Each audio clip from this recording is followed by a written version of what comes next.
Assalamualaikum warahmatullahi wabarakatuh. Saya, Alfi Maisarah, dengan NIM 6323120 dari Program Studi Akuntansi, Fakultas Ekonomi dan Bisnis, Universitas Bina Sarana Informatika.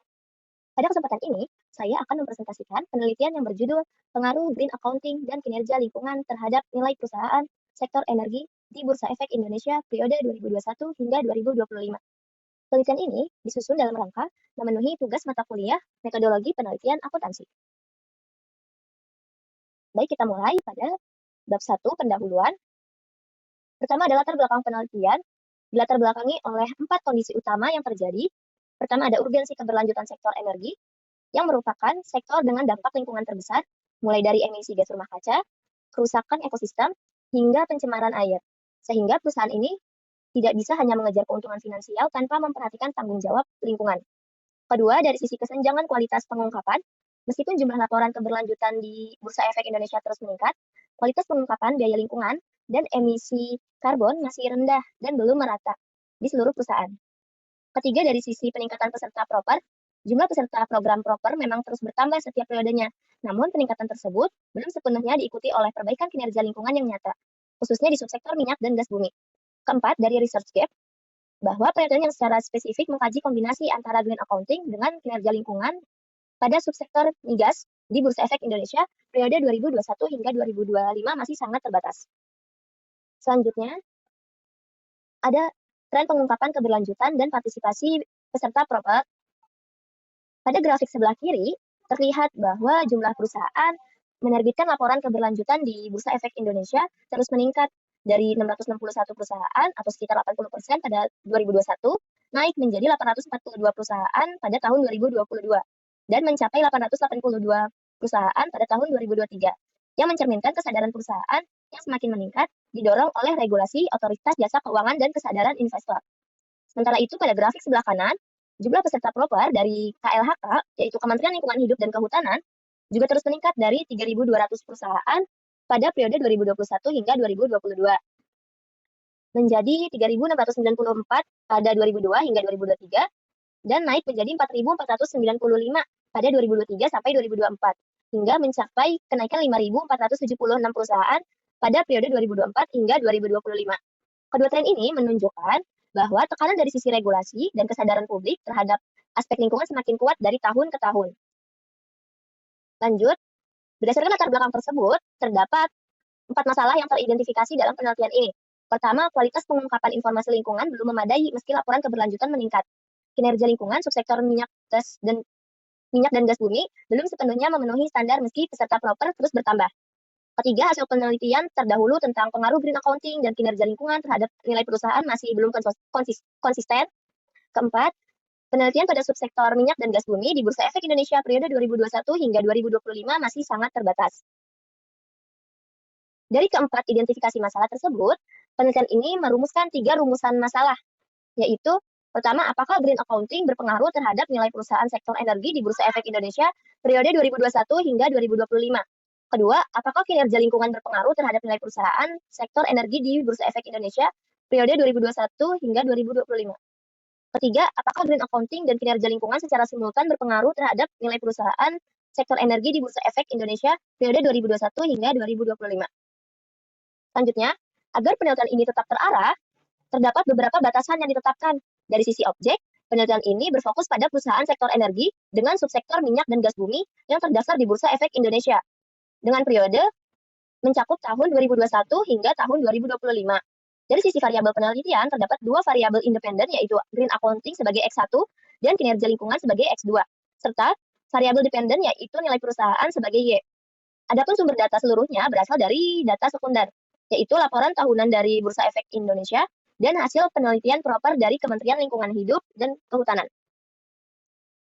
Adapun maksud dan tujuan penelitian ini, maksud dari penelitian ini yaitu menganalisis dan mengetahui pengaruh green accounting dan kinerja lingkungan terhadap nilai perusahaan pada subsektor minyak dan gas bumi yang terdaftar di Bursa Efek Indonesia periode 2021 hingga 2025.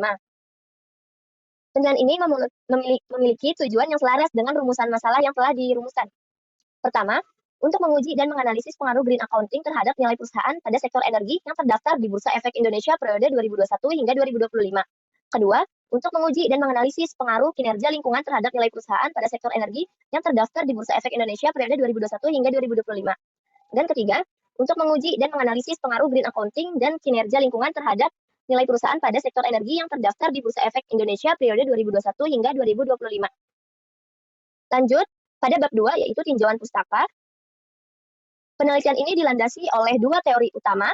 Pertama, teori legitimasi yang menyatakan bahwa perusahaan perlu menyelaraskan aktivitasnya dengan norma dan harapan masyarakat agar dapat diterima secara sosial. Dalam konteks penelitian ini, teori legitimasi itu menjelaskan mengapa perusahaan sektor energi dengan dampak lingkungan yang sangat tinggi memiliki dorongan yang lebih besar untuk mengungkapkan informasi lingkungan secara proaktif melalui green accounting dan peningkatan kinerja lingkungan.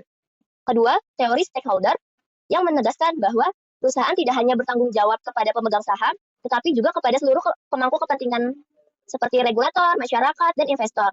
Teori ini menjelaskan bahwa pemenuhan ekspektasi stakeholder terkait aspek lingkungan akan meningkatkan kepercayaan dan pada akhirnya berdampak positif terhadap nilai perusahaan. Lanjut pada konsep green accounting, yaitu pendekatan akuntansi yang mengintegrasikan pengakuan, pengukuran, dan pengungkapan biaya ke dalam laporan keuangan secara transparan dan akuntabel.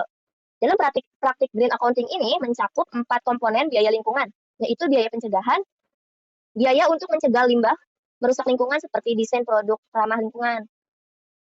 Kedua, ada biaya deteksi, yaitu aktivitas memastikan kepatuhan terhadap standar lingkungan seperti audit dan pengujian polusi. Ketiga, kegagalan internal, yaitu biaya yang menangani limbah yang telah dihasilkan namun belum dibuang ke lingkungan.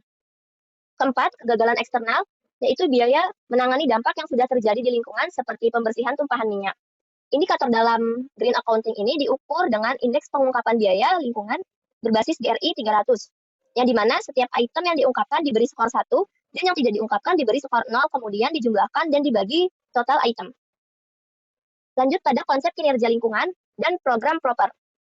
Kinerja lingkungan adalah cerminan sejauh mana perusahaan bertanggung jawab dalam menjaga kelestarian lingkungan melalui tindakan sistematis, yang mencakup pencegahan pencemaran, pengelolaan sumber daya, dan pemeliharaan lingkungan serta pengawasan dan penegakan aturan.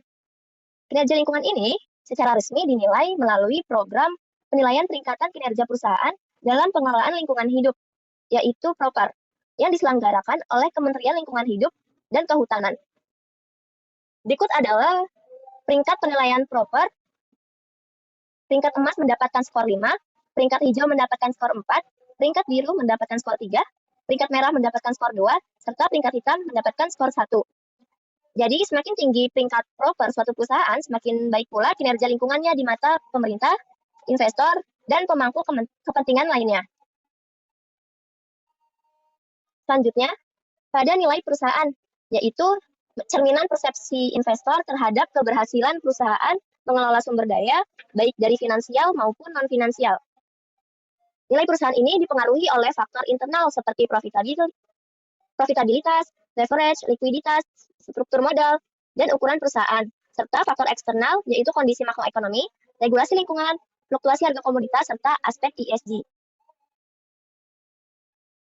Indikator pengukuran nilai perusahaan itu diproyeksikan menggunakan Tobin Skew dengan rumus yaitu nilai pasar ekuitas ditambah total utang dibagi total aset. Tobin Skew ini dipilih karena mampu mengintegrasikan informasi pasar dan informasi akuntansi secara bersamaan. Nilai Tobin Skew jika lebih dari 1 mengindikasikan pasar menilai perusahaan lebih tinggi dari nilai bukunya, yang mencerminkan kepercayaan investor terhadap prospek pertumbuhan. Selanjutnya, hasil penelitian terdahulu mengenai pengaruh green accounting dan kinerja lingkungan terhadap nilai perusahaan masih menunjukkan ketidakkonsistenan yang signifikan. Di satu sisi, terdapat temuan yang tidak signifikan atau bahkan negatif, seperti penelitian pada Gustinya tahun 2022, yang menjelaskan bahwa pengungkapan lingkungan tidak berpengaruh signifikan karena investor berorientasi pada jangka pendek. Serta Ekawati tahun 2023, green accounting tidak berpengaruh negatif. Green accounting berpengaruh negatif terhadap profitabilitas karena biaya lingkungan menekan kinerja keuangan. Di sisi lain, ada temuan positif dan signifikan, yaitu dari penelitian pertama tahun 2024, penelitian Mufliha dan Pamungkas tahun 2024, serta Gunawan dan Berlianda tahun 2024, yang menemukan bahwa green accounting dan kinerja lingkungan berpengaruh positif signifikan terhadap nilai perusahaan. Ketidakkonsisten inilah yang menjadi celah penelitian utama, karena sebagian besar studi berfokus pada sektor manufaktur dan pertambangan, Sementara studi pada subsektor minyak dan gas bumi pada periode 2021 hingga 2025 dengan kombinasi indeks green accounting dan penilaian proper itu masih sangat terbatas. Next, pada kerangka pemikiran. Kerangka pemikiran ini menunjukkan bahwa penerapan green accounting dan kinerja lingkungan yang baik secara bersama-sama diduga berpengaruh terhadap nilai perusahaan, yaitu dengan judul Pengaruh Green Accounting dan Kinerja Lingkungan terhadap Nilai Perusahaan Sektor Energi di Bursa Efek Indonesia periode 2021 hingga 2025 yang berpijak pada teori legitimasi dan teori stakeholder sebagai kajian teori serta didukung oleh penelitian terdahulu sebagai kajian empiris. Penelitian ini menempatkan green accounting sebagai X1 dan kinerja lingkungan sebagai X2, yaitu sebagai variabel independennya, serta nilai perusahaan sebagai Y sebagai variabel dependen. Hipotesis ini menguji pengaruh X1 dan X2 terhadap Y baik secara parsial maupun simultan. Adapun analisis dan hasil ini diuji melalui statistik deskriptif, uji asumsi klasik, analisis regresi linear berganda, uji hipotesis, uji koefisien determinasi, serta hasilnya yang memuat pembahasan serta interpretasi dan kesimpulan penelitian. Selanjutnya, pada hipotesis penelitian, berdasarkan kajian teori dan penelitian yang telah diuraikan, penelitian ini merumuskan hipotesis atau dugaan sementara, yaitu pada hipotesis 1, H1 green accounting berpengaruh signifikan terhadap nilai perusahaan karena pengungkapan biaya, lingkungan yang transparan meningkatkan kepercayaan investor terhadap kualitas tata kelola perusahaan. Pada kinerja lingkungan, yaitu hipotesis A2, berpengaruh signifikan terhadap nilai perusahaan karena peringkat proper yang baik mencerminkan kepatuhan dan keunggulan pengelolaan lingkungan yang menurunkan risiko, regulasi, dan reputasi perusahaan. Nilai perusahaan sebagai H3, nilai perusahaan sebagai Y, yaitu green accounting dan kinerja lingkungan secara simultan berpengaruh terhadap nilai perusahaan. Karena kombinasi kedua aspek tersebut memberikan sinyal yang lebih kuat kepada investor mengenai komitmen keberlanjutan perusahaan, sehingga berpotensi memberikan pengaruh yang lebih signifikan dibandingkan diuji secara parsial. Selanjutnya pada bab 3, metodologi penelitian. Jenis penelitian ini yang digunakan adalah pendekatan kuantitatif, karena seluruh variabel dapat diukur secara numerik dan diuji menggunakan metode statistik. Sumber data penelitiannya itu dari Bursa Efek Indonesia, diambil dari laporan tahunan dan data saham, serta dari situs resmi Kementerian Lingkungan Hidup dan Kehutanan pada penilaian peringkat proper perusahaan. Objek penelitian ini mencakup 3 variabel utama, yaitu green accounting dan kinerja lingkungan sebagai variabel independen, serta nilai perusahaan sebagai variabel dependen. Unit analisis penelitian ini adalah perusahaan sektor energi dengan subsektor minyak dan gas bumi yang terdaftar di Bursa Efek Indonesia periode 2021 hingga 2025. Penelitian ini tidak dilakukan secara langsung di lokasi fisik, melainkan menggunakan data sekunder yang diakses secara online dari 2 sumber situs resmi, yaitu Bursa Efek Indonesia untuk data laporan tahunan serta data saham historis, dan dari Kementerian Lingkungan Hidup dan Kehutanan untuk data peringkat proper. Pada operasionalisasi variabel penelitian, terdiri dari 3 variabel, green accounting sebagai X1 dengan subvariabel pengungkapan biaya lingkungan dalam laporan tahunan. Indikatornya meliputi item lingkungan diungkapkan dibagi dengan total item berdasarkan GRI 300 dengan skala rasio. Kinerja lingkungan sebagai X2 dengan subvariabel tingkat kepatuhan pengelolaan lingkungan hidup. Dengan indikator pengukurannya yaitu dari skor proper jika mendapatkan peringkat emas dengan skor 5, hijau skor 4, biru dengan skor 3, merah dengan skor 2, dan hitam dengan skor 1. Dengan skalanya yaitu ordinal. Lanjut pada nilai perusahaan sebagai Y, subvariabelnya adalah persepsi pasar terhadap prospek jangka panjang dengan indikator pengukurannya melalui Tobin Skew, yaitu nilai pasar ekuitas ditambah total utang dibagi total aset dengan skala rasio. Jika nilai Tobin Skew lebih dari 1, mengindikasikan pasar menilai perusahaan lebih tinggi dari nilai bukunya, yang mencerminkan kepercayaan investor terhadap prospek pertumbuhan. Pada metode penarikan sampel, populasi penelitian ini berjumlah 33 perusahaan sektor energi pada subsektor minyak dan gas bumi di Bursa Efek Indonesia. Kerangka sampel ini menggunakan teknik purposive sampling, yaitu pemilihan sampel berdasarkan kriteria tertentu yang sesuai dengan kebutuhan penelitian. Jumlah sampel akhir sebanyak 18 perusahaan sektor energi dengan subsektor minyak dan gas bumi. Di sini adalah tabel sampel penelitian akhir sebanyak 18 perusahaan. Dengan kriteria pengambilan sampelnya itu, pertama, perusahaan sektor energi dengan subsektor minyak dan gas bumi yang terdaftar di Bursa Efek selama periode 2021 hingga 2025. Kedua, perusahaan yang tidak terdaftar secara berturut-turut di Bursa Efek Indonesia selama periode 2021 hingga 2025. Ketiga, perusahaan yang tidak menerbitkan laporan tahunan lengkap atau annual report. Keempat, perusahaan yang tidak mengikuti penilaian proper dengan jumlah sampel yaitu 18, periode penelitiannya yaitu 5 tahun, dengan total semua observasi 18 sampel dikali dengan 90.